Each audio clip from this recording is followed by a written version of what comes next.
Hey, Clemson family, it is never too early to preview football around here. We're going to take a look at the Georgia Bulldogs in advance of that late August season opener in Atlanta. I'm Daniel Shirley. We'll also talk some baseball. Tough ending, but a great year for the Tigers. Yeah, I really felt like if they had made it to Omaha, they only missed it by a little bit. It kind of would have been skipping a year in the development of the program under Erik Bakich. So things are going really well. This is the Reign Supreme Alway podcast. Thank you for joining us.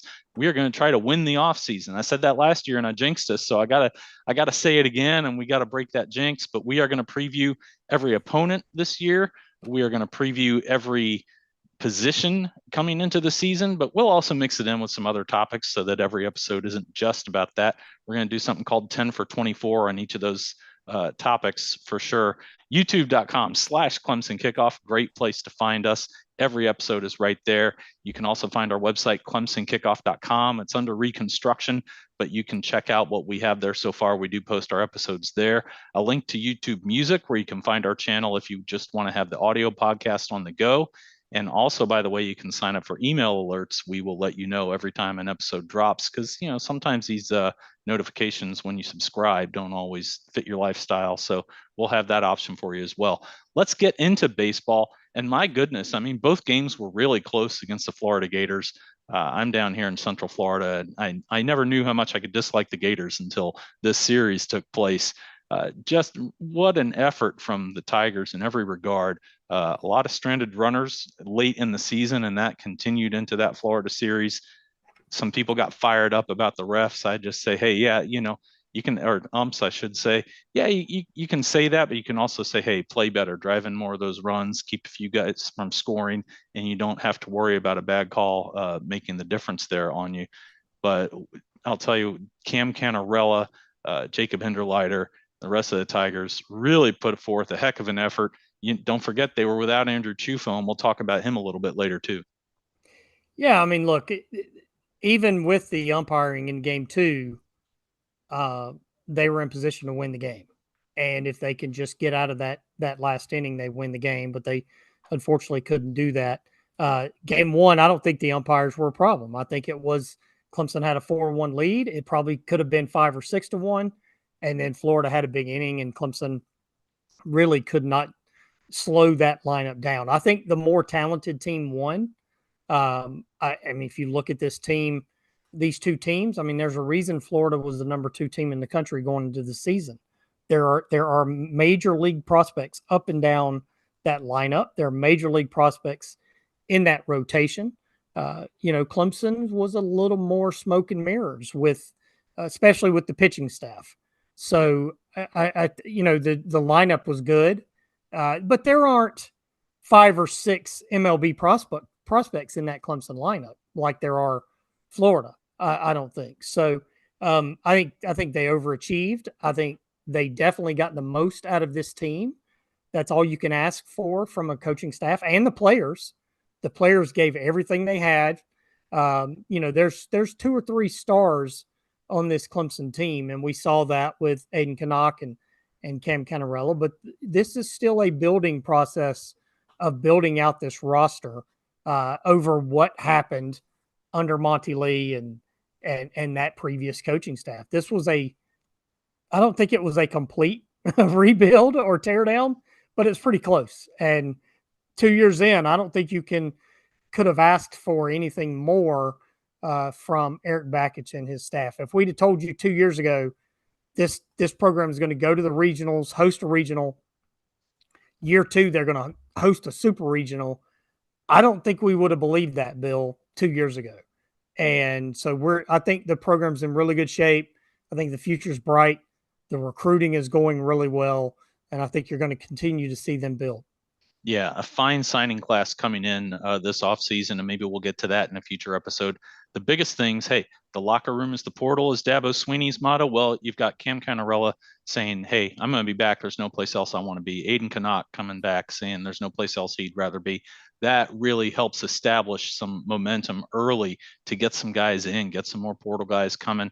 I see on message boards all the time, hey, what about this guy's in the portal? What about this guy's in the portal? Well, Bakich and Bellinger and the rest of the staff will make those decisions on that. I think you have a good point that Florida just more power throughout the lineup up and down, definitely more power deep in that pitching staff. But I will say this, and this is, I think, the two biggest pieces of credit I can give to this Clemson team. The defense is better. There's still room to improve without a doubt, but the defense is better than it was under Monty Lee. And two, the top of this pitching staff, I think, is better than it was under Monty Lee. Now, there still needs to be broader options in the bullpen. You need better options, a deeper starting rotation for your midweek guys, your Friday, Saturday, Sunday guys.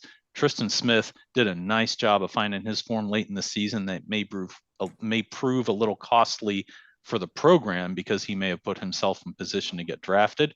Bakich said in his postseason press conference that, hey, we're proceeding as if that will be the case, and we'd love to have him back if he makes the decision to come back based on draft position. The portal is really going to be another important source of talent for Erik Bakich in this offseason. And to see, again, Jimmy Bellinger keep doing what he's doing, I think he's an upgrade at pitching coach without a doubt. But I think you know how I feel about that. I knew you'd agree. This doesn't make for good video when we agree, but I know we agree on that. I do think there's some work to be done there, though. And we'll see how it goes as things progress during this offseason. We will keep you posted on what is happening with Clemson baseball right here, youtube.com/Clemson Kickoff and ClemsonKickoff.com. You can also find us on social. We're on Twitter, Instagram, Threads, Facebook at Clemson Kickoff. So let's go ahead and get into that Georgia Bulldogs preview. I wanted us to go ahead and take a look through the roster at just how they look. We did an earlier episode after both teams finished their spring games and kind of looked at loose matchups, right? And we'll take a closer look at that when we get down to week one. But right now, let's take a little more focus on the Bulldogs themselves. Look, they're good. I mean, I'm not going out on a limb there, right? I mean, they're talented, they're deep, they're well coached. They have probably the best coach in the country right now. As if you want to, you can debate that if you want, but I don't think you can argue the results. They've won 2 national titles in the last 4 years, 3 years. So you can't argue with the results with Kirby Smart and this coaching staff. So he's a great one. And I mean, he's going in the Hall of Fame eventually, and he is really getting it done for this team. Look, I think college football is a talent acquisition sport, and nobody acquires talent better than Kirby Smart, either recruiting in the portal. They don't use the portal a lot, but when they go to the portal, they get the top guys. And you look at some of the guys they've gotten. I know we'll talk more about that a little bit later, but they're as talented as any team in the country. Probably them and Ohio State at the top of that ladder right now. Yep. So as we get into our 10 for 24, 10 things to know about the Bulldogs coming up, you've mentioned Kirby Smart. I will say that I am surprised that he has become a better in-game coach. He obviously knew how to build that program. And look, he inherited a heck of a program, but he had to definitely take it to a different level than Mark Richt was able to achieve. And early on, it did not look like he was going to get there with the way he handled in-game management, but he certainly figured that out and learned on the job and did make sure that the Bulldogs not only won a title, but the first of the playoff era to win back-to-back. So last year, come on, work with me. Here we go. 13-1 for the Bulldogs. And I don't know. I was pretty surprised that they lost that SEC championship game. I wasn't, to be honest. I predicted it at the time. I thought Alabama was going to win. But I it was a weird game, or it was almost like you thought Georgia was going to come back and win it, but then Alabama, there's just something about Nick Saban in Alabama that is in Georgia's head. It still feels like a little bit. If there is one hurdle for Georgia to get over, it's the Alabama bugaboo. And now Nick Saban's not part of that equation anymore. But look, they're 13-1. They had a great year. We know they missed out on the playoff, but they blew out Florida State in the bowl game. A lot of momentum. They got their quarterback back. I know we'll talk about him in a few minutes. Last year was a great season for them, just not the ultimate prize that they were looking for with 3 straight national titles. Yep, they'll be going back to Mercedes-Benz Stadium. Nice little frame grab from your video there a couple of years ago in that Georgia Tech game, by the way. Appreciate you. Came in handy again, didn't it? So let's get into position by position. And you mentioned a few guys on the D line, led by Warren Brinson and Nazir Stackhouse. Look, I mean, are they the guys that they've had in the past who are first round picks, or and now all of them I think are playing for the Philadelphia Eagles? I don't think so. The But they're Philadelphia Bulldogs. right, the Philadelphia Bulldogs. But they are really, really talented, and they're well coached, and they're deep. So these are just a couple of the guys to keep an eye on, a couple of the names to keep an eye on. But you could list 5 or 6 guys on this spot for Georgia, because that's where they kind of make their money, is on the defensive front. And they're so good in the trenches. You mentioned the Mark Richt era. That's the difference in Georgia right now. When they had Mark Richt, they were good at quarterback. They were good. They had good receivers. They had good running backs, but they could not win the trenches the way they do now. And that's the key for Georgia to continue to stay in the position that it's in right now. Yeah. Right behind them, always good linebackers at Georgia. And this now it is, I hope I'm getting this right. You might have to correct me. Smile Munden and CJ Allen. Yeah. And Munden's as good a linebacker as there is in the country, I think. And he's a great leader, Bill. I mean, he is a guy that you really, that's how we want it done, right? When they're going through workouts and drills, the coaches can point to him and say, okay, everybody else do it like him. Or he says it himself, right? I mean, that's what great leaders do. And then CJ Allen had a really, really good freshman year. I think he's going to be a standout this year. Yeah. Defensive backs, you've got Malachi Starks, and I remember Clemson pursuing Dalen Everett for sure as a recruit. So the secondary really kind of was the final piece of the puzzle for Kirby Smart several years ago. Seems to be on a roll now. Yeah, talented. Again, I mean, we could say the same thing for all of these position groups. Talented and deep. Starks is a great player. I think he's going to play on Sunday pretty quickly here. Everett's a guy that, like you said, Clemson wanted really badly, and there was a lot of people thought they were going to get him, and it looked like they were going to get him. But he committed to Georgia, signed with Georgia, and is a good piece of the puzzle. He hasn't had kind of the immediate success or the immediate just kind of wow, look at him as part of this group, but I think he's built and gotten better and developed, and probably will jump off the page this year for the Bulldogs. Yep. So here's where we get into some hope for the Tigers, and we're just doing this in move around the field order. We're not trying to go worst to best or best to worst. This isn't in position rankings. Right. A lot of work to do for Mike Bobo and Kirby Smart in rebuilding the receiving core. It starts with, and again, you might have to correct me on this, Rara Thomas, and then Oscar Delp has impressed me already just in a few games, replacing Brock Bowers when he was hurt last year. Yeah, that's the thing about this group, and we're lumping receivers and tight ends together, is who you can't. I don't think one guy can be Brock Bowers, right? Like, I don't think Oscar Delp, here, Oscar, go be Brock, and we're going to run tight end sweeps with you, and we're going to use you the way we used Oscar Delp. I think he's a different talent. I don't think it would be fair to try to use any tight end in the country like Brock Bowers. I just don't think they're out there. Right. So you have to spread that stuff around. And Rara Thomas is one of those guys. There's others. Dylan Bell is another talented receiver. They've got talent.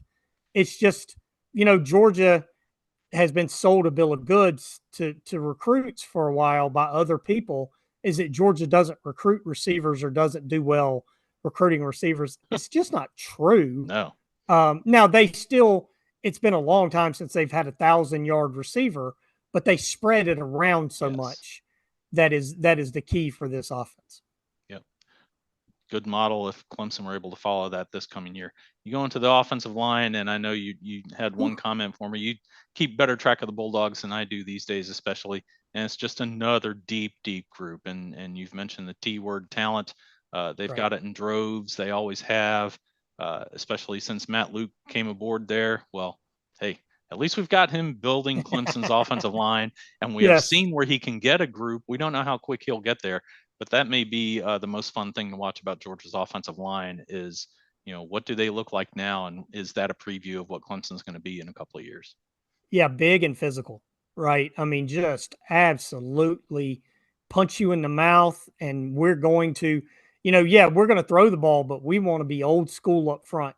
And I'm saying we, and I'm speaking as if I was a Georgia fan, which I'm not, but I'm saying, they really, that's how they want to win the games up front. And you have to have a good quarterback. You have to have all these other positions. You know how I feel about this. You can't win college football if you're not good up front, Yeah. and especially on the offensive line. I don't care what the scheme is. If you're strong up front, you can run whatever scheme you want and have success. And that's the difference in this Georgia program under Kirby Smart. I mean, they are big and physical, and they are signing 5 stars, and they are developing them. Even if it's a quote 3-star, offensive lineman, they develop them once they get on campus. And I mean, this is the key to it all for UGA and what they've done these past 3-4 years. Yep. I don't think you see Stetson Bennett look like the world beater that he did without a heck of an offensive line in front of him Right. and giving him time. So we mentioned the Gators uh, and my familiarity with them and how much I didn't like losing to them in baseball. Here's another thing I did not like was the Gators losing Trevor Etienne to Georgia. Very familiar name to all of us, but I have watched the Gators the past couple of years. And let me tell you, he may not have been at Florida as steady as his older brother, who we know and love. He certainly had the ability to break away, maybe not get all the way to the house with the ball, but he knew how to break tackles, knew how to gain yardage, and he's going to have a better offensive line in front of him now. I am a little concerned, but very hopeful that ETN is not going to be fully operational for Georgia just yet. And I guess we'll have to see if he may face a loss of time with a suspension at some point, but that seems doubtful. Yeah, we have to find out about that. We'll see. But if he's on the field, he is a weapon. He is dangerous, and he is talented. There's no doubt. I don't think he's Travis. I don't think he's as fast. I don't think he's as explosive. I don't think, has Clemson ever had a guy develop more than Travis Etienne? From, remember, he barely played the first 5 games of his freshman year Right. to becoming a superstar. Yeah. And I mean an absolute superstar. Those last 2 years at Clemson. So Trevor's not his brother, but he's pretty darn good in his own right. You mentioned a committee also behind him. So if ETN maybe isn't in top form right out of the gate, who else would you expect to see carrying the ball? Yeah, they've got a couple of Robinsons, Branson Robinson, Roderick Robinson. I mean, I think it is more of a committee. Like if they didn't bring in Trevor Etienne or somebody else, right? They probably would have brought in somebody else. But if, let's say, they had gone with who was on the roster, after last season, I think it would have been more of a quote running back by committee. But now Etienne will get the bulk of the carries. But look, they're talented behind them. And like we just said, as good as this offensive line is, talent in the backfield is really all you need. You don't have to have superstars. You just have to have talent. And Georgia's got a lot of that. Yep. I don't think you would call Carson Beck a superstar, but he is one whale of a good quarterback. I think he, talent wise, is probably an upgrade from Bennett. Obviously, not as accomplished yet. And how could he be?